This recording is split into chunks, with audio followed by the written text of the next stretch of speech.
Hi everyone, my name is Haleh Agar and I'm the author of the novel Out of Touch. So I wrote Out of Touch because I love looking at stories that are about families.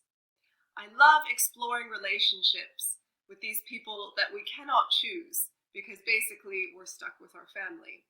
So in Out of Touch, I explore the relationship between a brother and a sister when their father gets in touch after over 20 years. So I'll be reading an excerpt from the first chapter of Out of Touch for you today.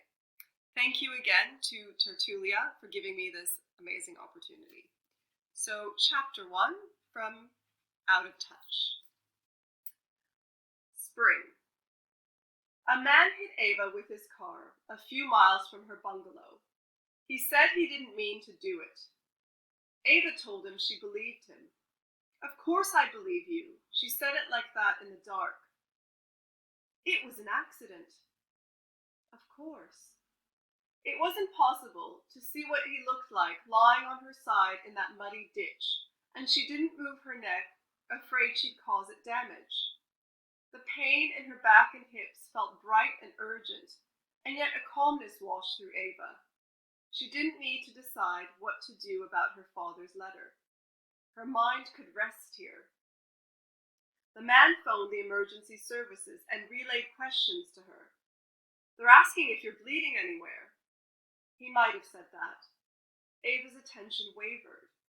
She felt him hovering over her, but didn't mind because he smelt like a fresh bar of soap, clean and sharp. "I can't be sure about the bleeding," he said. "It's hard to see in the dark." The urgency in his voice reminded Ava of her grandmother Katrina and the rushed way she used to shout into the phone when she called her brother in Greece, trying to reach him across all that land and sea.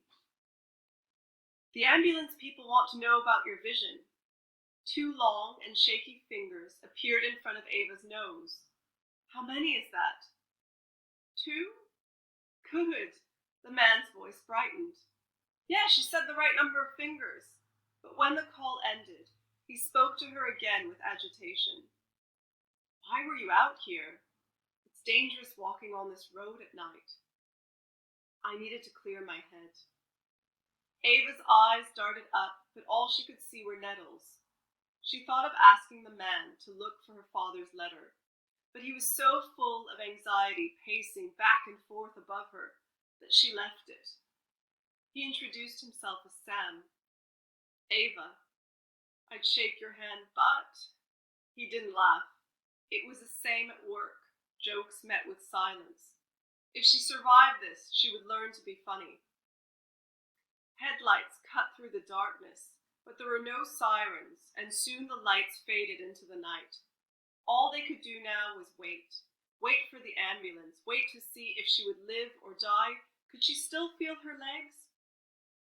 The brown thaw of spring lingered there in her nostrils, conjuring a memory of those awful white stockings she'd worn as a child, kicking a ball to her father on Hampstead Heath.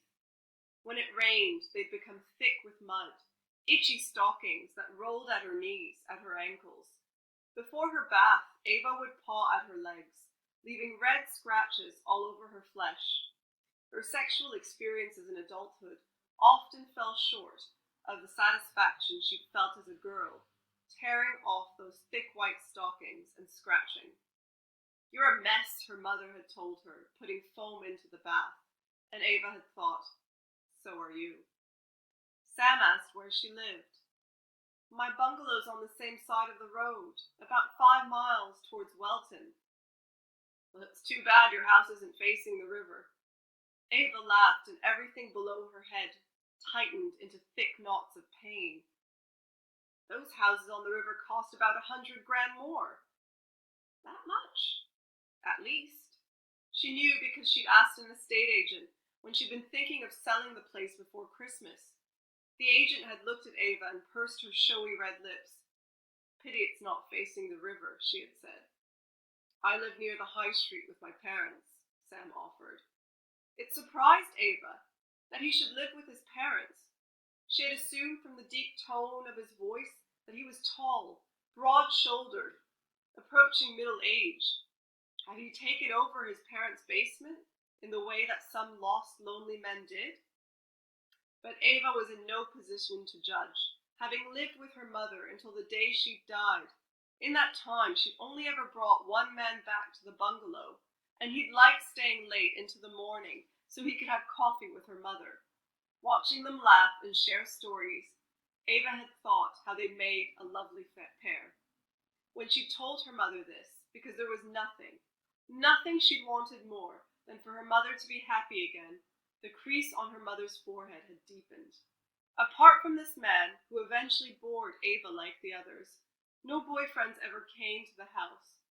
It was Ava who traveled out late at night to meet men who'd rather sleep alone. She preferred it that way, returning to her room and spreading out in her own bed. So that was an excerpt from my novel Out of Touch. I hope you enjoyed it.